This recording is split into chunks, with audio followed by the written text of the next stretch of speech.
Bonjour et shalom, Richard Darmon au micro de Studio Kalita, notre magazine bi-hebdomadaire Israël au cœur du Moyen-Orient. Comme vous le savez, a été reconverti en 2 mini-magazines hebdomadaires centrés sur les conséquences de la pandémie du coronavirus sur toute la région moyen-orientale et aussi sur ce que j'appellerais la grande région qui nous entoure. Et il est donc consacré aujourd'hui pour la première fois à la situation assez mal connue, il faut le dire, qui prévaut sur le continent africain, peuplé en tout, faut-il le préciser, d'1,4 milliard, presque 1,5 milliard d'habitants. Il faut dire qu'au départ, cette région était préservée par le coronavirus, mais aujourd'hui, le continent africain est désormais touché par le Covid-19 de manière très modérée, avec 1500 cas dans ce que j'appellerais l'Afrique subsaharienne, étant donné que dans le Maghreb, on verra tout à l'heure, il y a évidemment en Algérie, Tunisie, Maroc, il y a plusieurs milliers de cas. Et on voit d'ailleurs partout les autorités des pays à risque, au Maghreb, bien sûr, mais aussi quelque peu en Afrique centrale et en Afrique de l'Ouest, prendre des mesures plus ou moins restrictives ces jours-ci pour empêcher l'arrivée du virus dans leur pays ou freiner sa propagation. Les mesures, eh bien, c'est des mesures classiques telles que la suspension de lignes aériennes et maritimes, le renvoi chez eux des touristes occidentaux ou asiatiques, le tout ajouté au confinement, pas facile à exécuter en Afrique compte tenu des mentalités, et aussi, en tout cas, le confinement des voyageurs africains qui reviennent des pays touchés. Alors, pour parler de cette situation avec nous, Yoshua Etrog. Bonjour et shalom, Yoshua.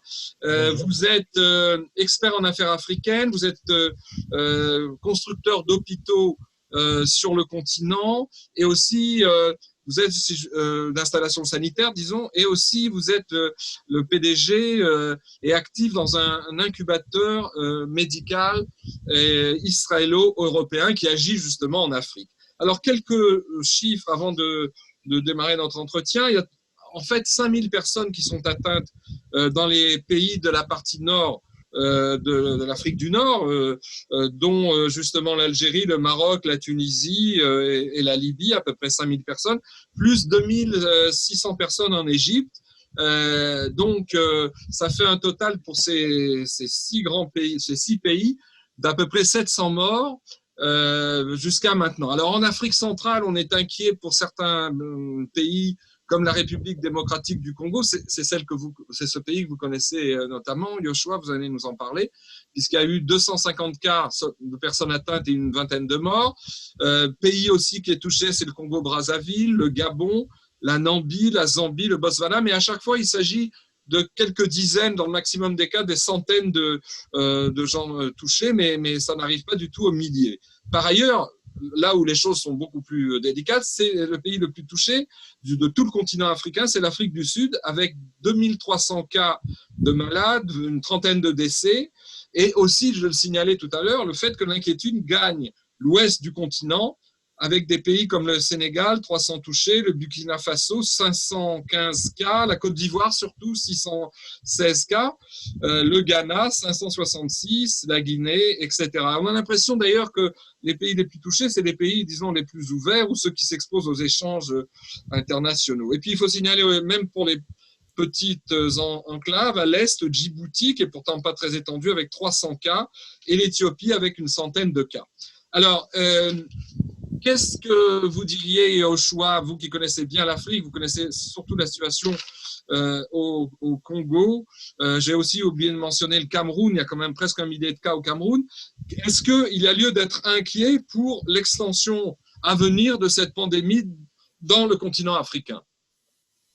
Donc, tout d'abord, je pense que vous avez bien résumé la situation chiffrée donnée par les organismes internationaux.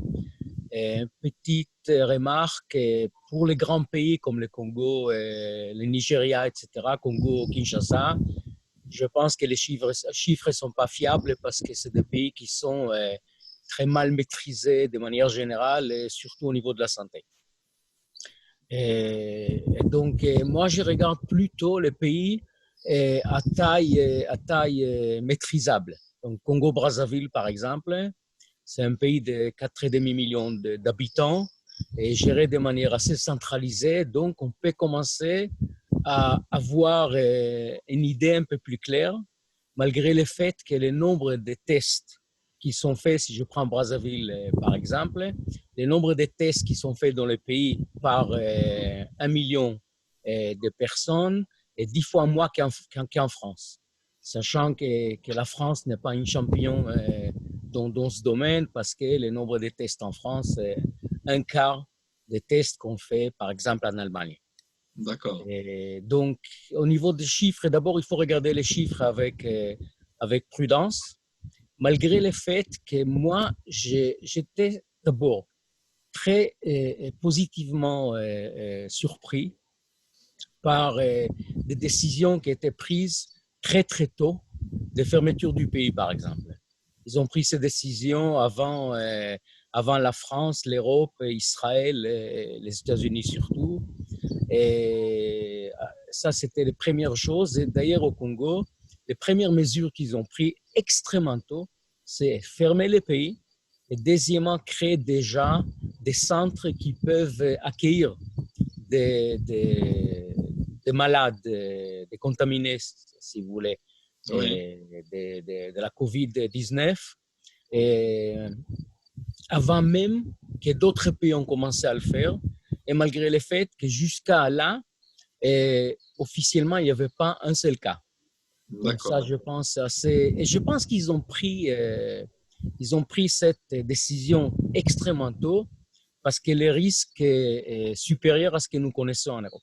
Alors justement, il y a une tribune que j'ai découverte hier, qui est parue donc en cette fin de semaine sur le site internet du journal Jeune Afrique, journal francophone. Il y a un texte signé par un expert des marchés africains dont le nom est Monsieur Abdou Souleye Diopa, qui est un expert donc financier, j'ai l'impression, commercial, qui démontre de manière assez intéressante, dans le sens où justement de votre dernière précision, que l'Afrique serait mieux préparée qu'on ne le pense face au coronavirus grâce à grâce à un facteur principal, c'est sa longue expérience des épidémies et des pandémies, et ce malgré son faible niveau sanitaire par rapport aux pays occidentaux. Est-ce que c'est aussi votre avis? Le fait que l'Afrique est quand même mieux disposée, mieux préparée. Plus près, sûrement pas. Et je vous donne un exemple. En Israël, par exemple, ce qu'ils ont fait, ils ont utilisé la technologie pour répondre à la COVID-19. Par exemple, d'ailleurs, une boîte qui fait partie de mon incubateur, et que tous les hôpitaux en Israël utilisent en séparant le corps médical des malades. Ce qu'on a fait aux États-Unis, en Europe, etc., on a laissé le corps médical se contaminer et passer la maladie. L'idée en Israël, c'était d'utiliser la technologie pour séparer la population. Et ce type de choses n'existe pas en Afrique. Et quand vous visitez les hôpitaux en Afrique, il y a un malade de corona, il est dans la même salle avec 5 autres malades ou 10 autres malades à 10 cm chacun. Alors, il y a lieu d'être inquiet, alors, d'une certaine manière. Moi, si vous voulez, à mon avis, oui. D'abord, les risques sont élevés. Il y a une chose, je parlais avec pas mal de médecins français récemment, il y avait la grande question que les gens se posaient, pourquoi en Afrique on a moins? Après je reviendrai au risque, etc. Mais pourquoi en Afrique on a moins de contaminés aujourd'hui? Et c'est qu'on a... Pardon. Et l'hypothèse, certains médecins en France, était que c'est lié à la génétique. Et cette hypothèse est complètement fausse parce qu'on voit aujourd'hui aux États-Unis que le nombre des Afro-Américains qui sont malades est plus important que la population.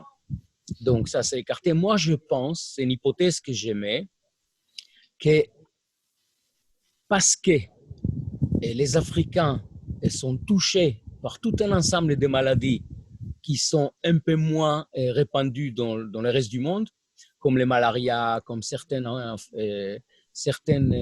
maladies infectieuses. Et les Africains, peut-être, sont immunisés d'une certaine manière. Ils ont des systèmes qui font en sorte que c'est plus difficile pour le virus quand il attaque un Africain. Est-ce que c'est vrai ou pas vrai? On verra par la suite. D'accord. Donc, vous pensez que cette situation ce facteur qui reste à vérifier pourrait compenser le piètre niveau de développement des établissements sanitaires? Ouais, le problème, je pense, notre problème principal, nous tous dans le monde, c'est ce qu'on appelle aplatir la courbe.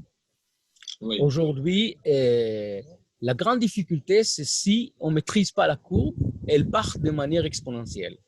Et en Afrique, ils n'ont pas de moyens pour arrêter ça. Ça veut dire que s'ils ne maîtrisent pas, ils n'ont pas les moyens dans les hôpitaux avec les systèmes de réanimation, etc. Et donc, excuse-moi pour l'expression, mais ils vont mourir comme à la cuillère, comme on dit. Oui. Et Donc, donc, mhm. pardon. Non, allez-y, oui. Et je dis, c'est ça les risques principaux. Les risques principaux, c'est de plus maîtriser cette pandémie. Et ils ont pas techniquement les moyens de le faire. Nous, on va essayer de l'aider un peu avec, en créant des distances entre les malades et les corps médicaux, etc., pour que le corps médical ne devienne pas un facteur de contamination. Mais ils sont extrêmement fragiles là-dessus, donc il faut qu'ils prennent des mesures plus extrêmes que ce que les Européens ont fait. Et d'ailleurs, un mot, au niveau de la discipline, ils ne sont pas disciplinés comme on n'est pas discipliné en France. Et en Donc, Israël, d'une certaine manière. Et alors, à vous écouter, on a l'impression que tout se joue en ce moment, puisqu'il y a quand même assez peu de cas recensés, ça dépend en fait des pays, mais tout se joue en ce moment même, c'est-à-dire qu'il est essentiel d'endiguer l'arrivée du corona et son expansion au moment même où l'on parle, c'est-à-dire que c'est un combat décisif, parce que si ça se propage, ça peut faire une catastrophe humanitaire. absolument, absolument. Et en quoi consiste C'est le moment de tous les fermetures. Il y a des fermetures qu'on n'aime pas, qu'on fait en Afrique, les fermetures par la force. Mais je pense par exemple, le Congo, elle a fait un acte qui n'est pas idiot du tout. C'est un enfant qui fait partie de la nomenclature congolaise, qui est rentré de l'Europe, et qui était contaminé et qui a décidé que lui, il continue sa vie normalement.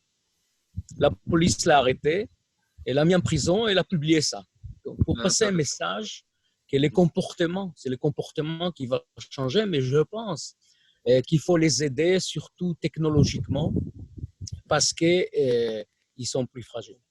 Et en quoi consiste, vous nous avez déjà un petit peu parlé de ça, mais bon, l'incubateur dont vous parlez, israélo-européen, séparer le personnel soignant des malades avec une technologie appropriée, c'est un type d'action. Mais par ailleurs, le consortium ou les groupes lesquels vous agissez en Afrique, qu'est-ce qu'ils font actuellement, si vous voulez, de manière urgente? Est-ce que il y a une aide, par exemple, israélienne, sous forme même privée, j'allais dire, pas forcément étatique, à différents pays? Bon, il y a par exemple le Cameroun semble assez touché. Je parle même pas du Maghreb parce que le Maghreb fait face à la côte méditerranéenne, c'est un peu différent. C'est une prolongation de l'Europe d'une certaine manière, mais dans les pays d'Afrique centrale, de l'Ouest et de l'Est, est-ce qu'il y a une présence israélienne déjà en acte pour même de manière privée pour aider à endiguer le virus? Oui, on peut. Moi, je vous dis, nous, on essaye de faire cette solution technologique. Il y a d'autres qui essaient un peu. C'est extrêmement difficile parce que c'est pas très facile de circuler. Oui. Donc, envoyer la chose là-bas et faire d'ailleurs un exemple au niveau du monde. Des fois, on a fait des erreurs dans l'Occident, des erreurs qui aujourd'hui semblent complètement stupides. On a par exemple, dès que ça a démarré, on a décidé dans l'Occident, et pas qu'en Occident, au niveau de l'OMS, etc., qu'on va définir des appareils, des équipements qui sont prioritaires pour le coronavirus. Et donc, on a défini tout un ensemble de choses qui sont médicales. Et au niveau logistique mondial, c'est eux qui ont pris la priorité.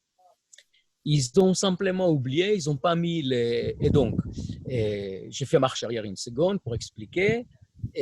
Aujourd'hui, toute la médecine à distance, ce qu'on appelle digital health, toutes les solutions médicales qui permettent de gérer des malades chez eux, par exemple, de ne pas approcher le corps médical des malades, ont besoin, tous ces systèmes-là ont besoin de télécommunications.